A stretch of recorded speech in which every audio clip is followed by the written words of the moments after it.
Have you ever been to Shenandoah National Park? Nope.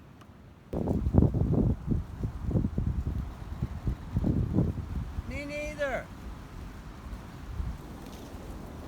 Well, let's go look. Maggie and I chose to enter from the southern end so that when the trip was over, it would be a short ride home. We started off at about 6 a.m., grabbed a coffee and a bag of ice, and hit the road. It was about a 4-hour drive for us, and we enjoyed it.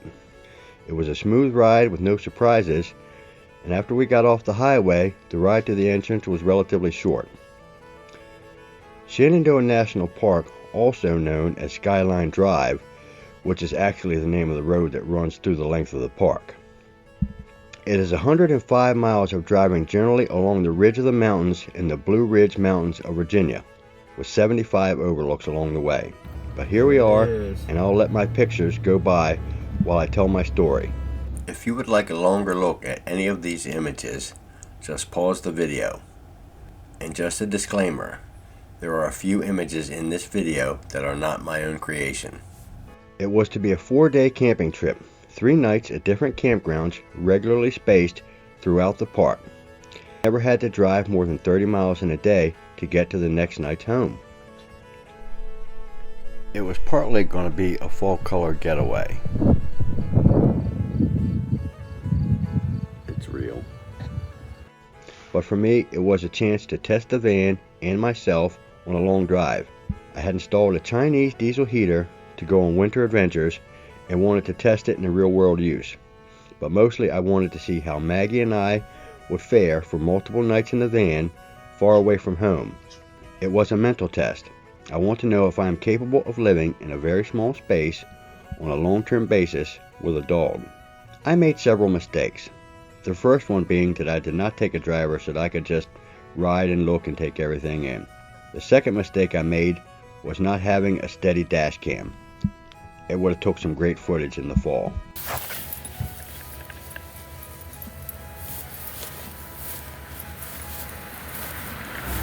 It's like a lion in the tall grass.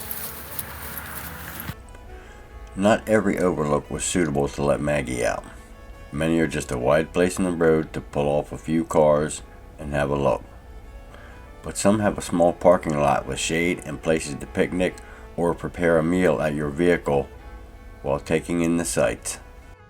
As you're riding along, when you're not looking off the side of a mountain, you're driving through a tunnel of fall colors with sun dapples coming through like 1,000 lasers. As you can see, we've got plenty of pictures. A few times, some kind passers-by saw me struggling to take some pictures with Maggie and offered to help. We got to Waynesboro at about 10:30 and I had a few ideas on the way. So I went into town, we got a few more odds and ends at the grocery store and more fuel and headed for the park.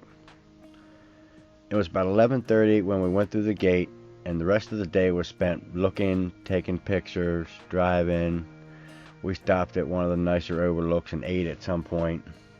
And a good portion of our day was just spent driving, looking, and taking pictures.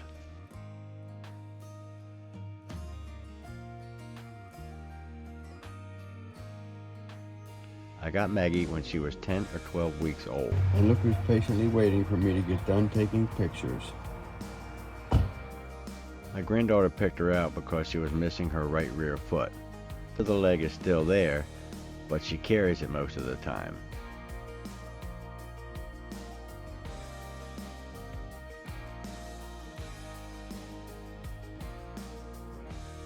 Unbeknownst to me, I had an extended family member in the park on the same day. Facebook clued us in a few days after the fact. Sometime later, she made a post with a dead tree in it and a light bulb came on. I started looking through my pictures from the trip. And there it was, the same dead tree. It was a cool coincidence and funny how the connection was made. It feels like our world is shrinking. Well, that's my perception of it anyway.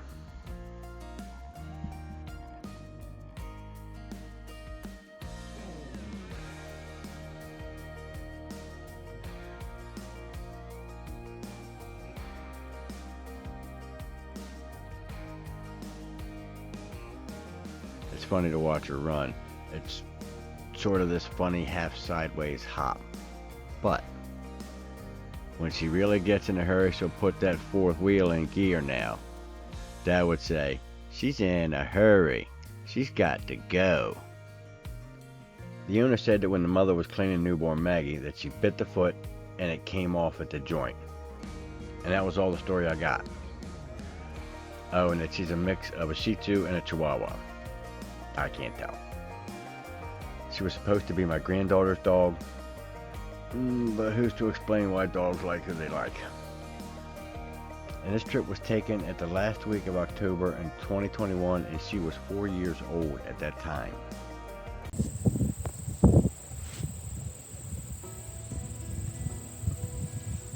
This is some pretty amazing shit.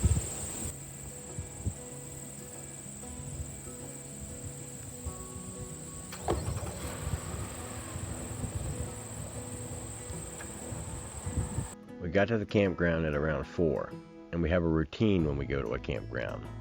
As soon as we park, the first thing we do, before we can do anything with camp, we have to walk around the loop. We do it again before bed, and again in the morning while I drink my coffee and before breakfast. I also greatly underestimated the time it takes to split firewood into the size pieces that I like it. So it was a super busy day all the way right up until dinner. Okay, we're at Loft Mountain Campground. Got dinner started. This is part 1.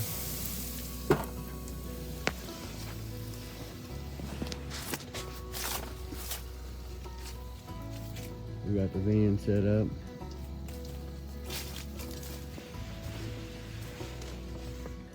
And Maggie. I can make a meal out of fried onions alone, but apparently we had fried onions and potatoes. I don't see any meat in the pictures. Maybe we didn't have any, I don't remember. Okay, it's Sunday night, October 24th. We're at Loft Mountain Campground, and we just about got this day licked. Dinner's done, fire's going. We're gonna settle down, maybe watch something. If I can get Maggie to wake up. Hey girl. She's very sleepy. But it was a big day. After dinner, we took some time to just sit down and look at the fire for a bit. The wind got up some, and Maggie crashed early. I played with my tablet for a bit before I turned in. This is the end of that night, but just to close the video, I'll throw in some of Maggie's old puppy bloopers. This was the end of our first day at Shenandoah National Park. The next video will be of the next day or two of our trip. I'll leave you guys with Maggie for another minute to say goodnight.